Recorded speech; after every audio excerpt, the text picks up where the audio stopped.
በስመ አብ ወወልድ ወመንፈስ ቅዱስ አሐዱ አምላክ አሜን።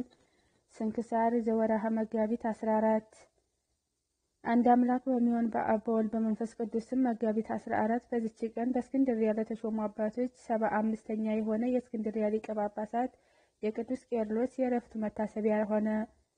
እርሱም በምግባሩ ፍጹም አዋቂ ሆነ። ሀገሩም ፍዩም ይባላል። በእርሷም ቄስና ተሾሞባት ነበር። ከዚያም ለቆ ወደ አባ ፊቅጦር ገዳም ደረሰ። እርሱም ከምስር ከተማ ውጭ የኢትዮጵያውያን አዘቅት የአባይ ግድብ ባለበት ነው። በዚያም ታላቅ ገድልን እየተጋደለ ብዙ ዘመናትን ኖረ። ብዙ መጻሕፍትንም ተምሮ ትርጓሜያቸውንና ምስጢራቸውን ጠንቅቆ አወቀ። አሸናፊ ወደሚባለውም ንጉሥ አደባባይ ቀርቦ የእስላሞች ታላላቅ ሊቃውንቶችና ከምሁሮቻቸው ውስጥ መምህራኖቻቸው ተከራከሩት። ጠቃሚ የሆነ እውቀት የተመላበትን መልስ አገኙ። የሚጠይቁትንም ሁሉ በመልካም አመላለስ ነገራቸው።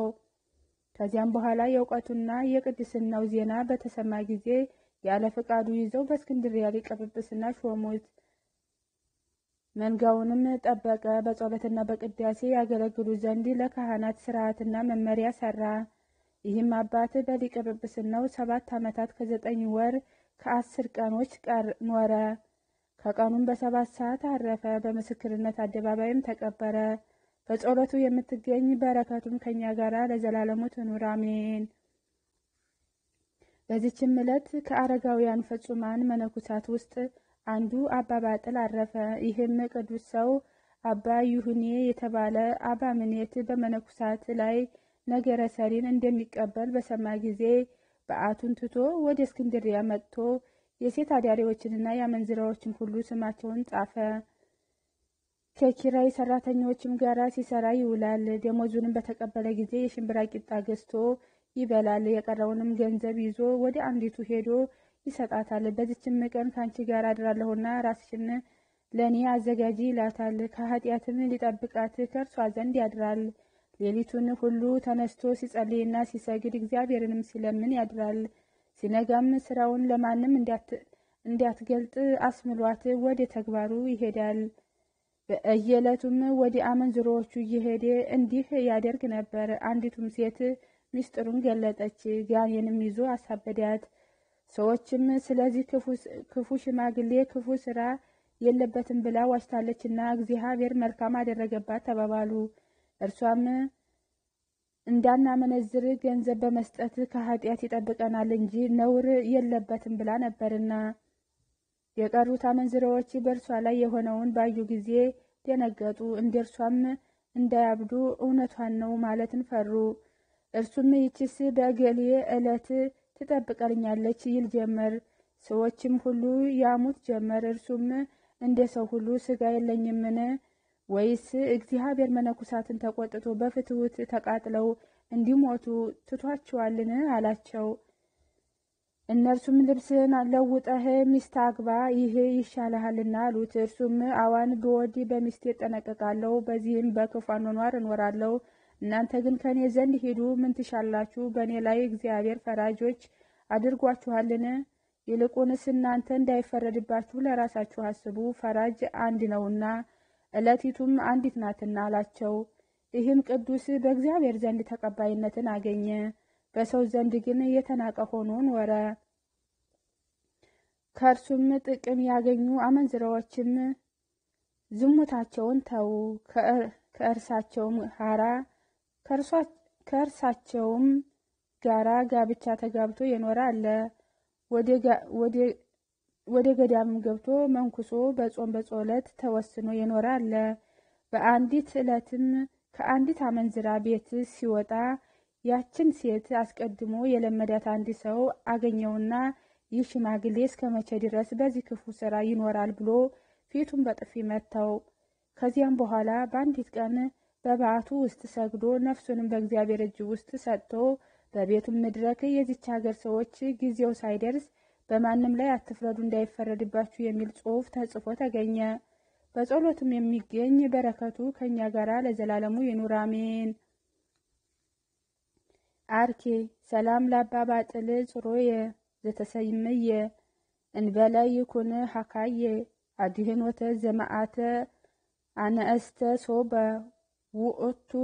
ወእቱ ሀላየ ከመ ኢይግብራ በእነረ ጥሪተ ጊጋየ መፍቀደ ዚአይሆነ ይሆበ ወኢጸበ ሲሳየ።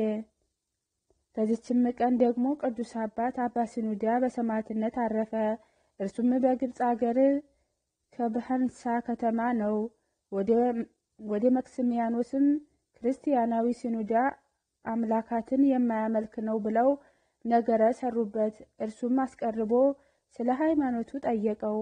በንጉሱም ፊት በክብር ባለቤት በጌታችን ኢየሱስ ክርስቶስ ታመነ። እርሱም እውነተኛ አምላክ እንደሆነም መሰከረ። መክስሚያኖስም ይህን የከበረ አባ ሲኑዳን በምድር ላይ ዘርግተው በብትሮቹ እንዲደበድቡ ታዘዘ።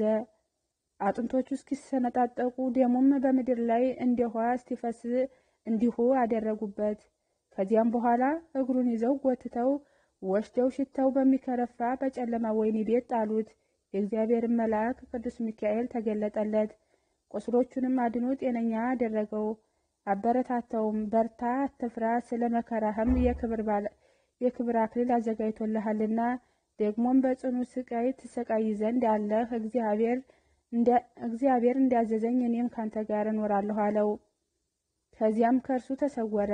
በነጋ ጊዜም የነገስታትን ትእዛዝ የሚተላለፉ ያንን አመፀኛ ሄዳችሁ እዩት፣ ሞቶም ከሆነ ለውሾቹ ጣሉት ብሎ መክስሚያኖስ ወታደሮችን አዘዘ። ወደ እርሱም በደረሱ ጊዜ ቁሞ ሲጸልዩ አግኝተውት ያለምንም ጥፋት ጤነኛ እንደሆነና በስጋውም ውስጥ የህመም ምልክት እንደሌለ እርሱም ከቶ ምንም ስቃይ እንዳላገኘው እንደ ጤነኛና ደስ እንዳለው ሰው ተግቶ እንደሚጸልይ ስለ እርሱ ለንጉሱ ነገሩት። ንጉሱም ወደ እርሱ አስመጣው። ከህይወቱም የተነሳ አደነቀ። ልብሶቹንም አስወልቆ ያለ ጉዳት ጤነኛ እንደሆነ ስጋውን አየ። ደንግጦም ይህ ያየሁት ስራይ ታላቅ ነው አለ። ከዚያም ዘግዝቀው ሰቅለው ከበታቹ እሳትን እንዲያነዱ አዘዘ። ይህንንም አደረጉበት። ደግሞ በመንኮራኩር አሰቃዩት። ባለንጋዎችም አብስተው ገረፉት፣ ደበደቡትም። ማሰቃየቱንም በሰለቸ ጊዜ ራሱንም በሰይፍ ቆርጠው ለውሾቹ እንዲጥሉት አዘዘ። ውሾች ግን ፈጽሞ አልቀረቡትም። ሌትም ሲሆን መምናን መጥተው ስጋውን ወሰዱ። በአዳዲሶች ልብሶችና በጣፋጭ ሽቶዎች ገነዙት።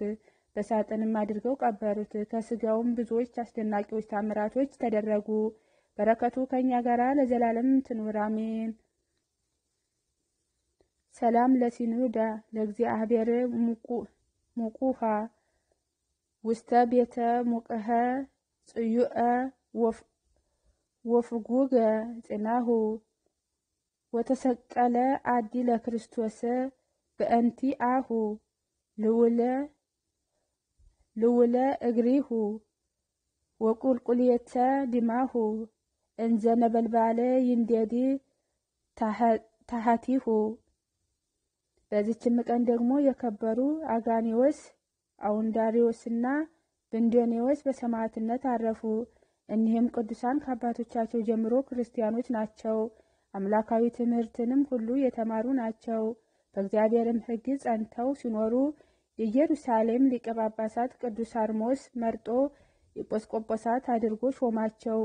ግን በታወቁ ቦታዎች ላይ አይደለም፣ በብዙዎች ሀገሮች ውስጥ እንዲሰብኩ ላካቸው እንጂ። በሀገሮችም ያሉ ከካዲያን ያዝዟቸው፣ ያለ ረክራሄም አብስተው ገረፏቸው፣ በድንጋይም ወገሯቸው። ነፍሳቸውንም በጌታችን እጅ ሰጡ። በረከታቸውም ከእኛ ጋር ለዘላለም ትኑር አሜን። አርኪ ሰላም ላጋኔዎስ ወለ አውደሪዎስ ከአቡ ወለ ብንንዴኔዎስ ሳልሱ ወስተ ህልቀሙ ሀሳቡ በእንተ ዘእጽኖሃ ሎሙ ዘበሰማያተ በዘቡ በአብአነ ተወገሩ ወበምድረ ተስሃቡ። በዚህችም ቀን ደግሞ ቅዱስ ቶማስ ሐዋርያ 7 ዓመት ያህል የጋኔን ግንኙነት ባስቸገራት በአንዲት ሴት ላይ ታምራትን አደረገ። ሐዋርያ ቶማስንም ባየችው ጊዜ የክርስቶስ ሐዋርያው ሆይ እጅ ከሚያሰቃየኝ ጥላት አድነኝ ብላ ወደ እርሱ ጮኸች። እርሱም በምን ምክንያት አገኘሽ አላት። እርሷም ከመታጠቢያ ከውሽባ ቤት ስወጣ እንደ ሰው ድው ድው እያደረገ በመታወክ መጣ። ድምጡም ሰላላና ቀጭን ነው። በሴትና በወንድ ሥራ ሁሉ ነይ እርስ በርሳችን አንድ እንሆን አለኝ። በተኛውም ጊዜ በሌሊት መጥቶ ከኔ ጋር አንድ ሆነ። ብሸሽም አይተወኝም፣ ወጥቶ ያሰቃየኛል እንጂ። እኔም ከጸሎትህ የተነሳ አጋንንት እንደሚንቀጠቀጡ አውቃለሁና ጸልይልኝ አድነኝም አለችው። ሐዋርያው ቶማስም ሰምቶ ጸለየ፣ ጋኔኑንም ከእርሷ እንዲወጣ አዘዘው። ያን ጊዜም በእሳትና በጢስ አምሳለ ከሴቲቱ ላይ ወጥቶ ተበተነ። ከዚያም በኋላ በክርስቶስ መስቀል በላዋ አማተበ። ስጋዋንና ደሙንም አቀበላት፣ ወደ ዘመዶቿም አሰናበታት። ልዩ የሆነች በረከቱም በሁላችን የክርስቲያን ወገኖች ላይ ትደር ለዘላለሙ አሜን። አርኬ ሰላም ለማቆስ እንዘ ይገበረ መድመመ እምነ በእሲተ አጋሐሶ ትደመርተ ጋኔነ ሐሱመ መንጽሄ ኃጢአተ መጠዋ ስጋ ወደመ በጊዜ ተቢሎ ሀቢኒ ማህተመ ከመላአልዬ አይግበአ ዳግም። መጋቢት 14 ቀን የሚከበሩ ዓመታዊ ቅዱሳን በዓላት። ቅዱስ ቶማስ ሐዋርያ ጋኔን ያደረባትን ሴት ፈውሶ አሕዛብን ያሳመነበት። ቅዱስ አባ ባጥል ትሩፋት ምግባሩ በአንድ ወቅት ከእስክንድርያ ዝሙትን ለማጥፋት የተጋደሉ ጻድቅና አረጋዊ አባት። ቅዱስ ሽኑዳ ሰማዕት። ቅዱስ ቄርሎስ ሊቀ ጳጳሳት። ወርኃዊ በዓላት አቡነ አረጋዊ ዘሚካኤል፣ ቅዱስ ገብረ ክርስቶስ መርዓዊ፣ ቅዱስ ፊልጶስ ሐዋርያ፣ ቅዱስ ሙሴ የእግዚአብሔር ሰው፣ አባ ሰምጾን ገዳማዊ፣ አባ ዮሐንስ ጻድቅ፣ እናታችን ቅድስት ናስሂት። ደጆች ተዘግተው ሳሉ ኢየሱስ መጣ፣ በመካከላቸውም ቆሞ ሰላም ለእናንተ ይሁን አላቸው። ከዚያም በኋላ ቶማስን ጣትህን ወደዚህ አምጣና እጆችህን እይ፣ እጅህንም አምጣና በጎኔ አግባው፣ ያመነህ እንጂ ያላመነህ አትሁን አለው። ቶማስም ጌታዬ አምላኬም ብሎ መለሰለት። ኢየሱስም ስላየኸኝ አምነሃል፣ ሳያዩ የሚያምኑ ብፁዓን ናቸው አለው። ዮሐንስ ምዕራፍ 20 ከቁጥር 26 እስከ 29። ዘአቀረብኩ መሐለት አዘክር አለአፍ እምእለ ተጸመርኩ ዘለፈ ለለአነበበ ተወከፈ ዘዴትየ መጽሐፈ እንተ ርስከ እግዚኦ ጸሪቀ መብለ ተወከፈ እምእለ ቡአ ወብልአነ ዘተረፈ ነቢያተ ቅዱሳን ሐዋርያት ሰባኪያን ሰማዕተ ወጻድቃን ወመላእክተ ትጉሃነ ድናግል አዲ መነኩሳተ ሂራነ ባርኩ በአርኮ ጉባኤ ዘአቲ መካነ እስከ አረጋዊ ልሂቅ ወእንሱ ህፃነ ለዘአጽፎ በክርታስ ወለዘአጽፎ እንዘይድረስ ለዘአንብቦ ወለዘተርጉሞ በልሳነ ሐዲስ ወለእስሞ ቃሉ በእዝነ መንፈስ በጸሎተ እሙ ማርያም ሐርቂተ ኩሉ እምባስ ህቡር ይማርና ኢየሱስ ክርስቶስ። ጌታዬ ሆይ ከብልጽግናቸው ብዛት የተነሳ ብዙ መባ ካገቡለት ይልቅ የድሃይቱን አነስተኛ መባ እንደተቀበልክ ለሁል ጊዜ የሚያገለግሉህን አላፍ መላእክትን እያሰብኩ በችግሬ ጊዜ የማቀርብልህን ምስጋና ተቀበል። እናንተም ቅዱሳን ነቢያት፣ የወንጌል ሰባኪያን ሐዋርያት፣ ሰማዕታትና ጻድቃን፣ ትጉሃን መላእክት፣ ፍጹማን ደናግል እንዲሁም ደጋጎች መነኩሳት ሆይ ልጅ አዋቂ ሳይል የምንሰበሰብበትን የጉባኤ ቦታ ባርኩ። ይህን መጽሐፍ ወረቀት አዘጋጅቶ ብራና ዳምጦ የጻፈውና ያጻፈውን ከግዕዝ ወደ አማርኛ የተረጎመውን ቃለ ንባቡን በእርጋታ መንፈስና በተመስጦ ሕሊና ያዳመጠ በደለኛን ሁሉ የምታስምር የጌታዬ እናቱ በማርያም ጸሎት ኢየሱስ ክርስቶስ በአንድነት ይማረን፣ አሜን። ወስብሐት ለእግዚአብሔር ወለወላዲቱ ድንግል ወለመስቀሉ ክብር። ይቆየን፣ አሜን።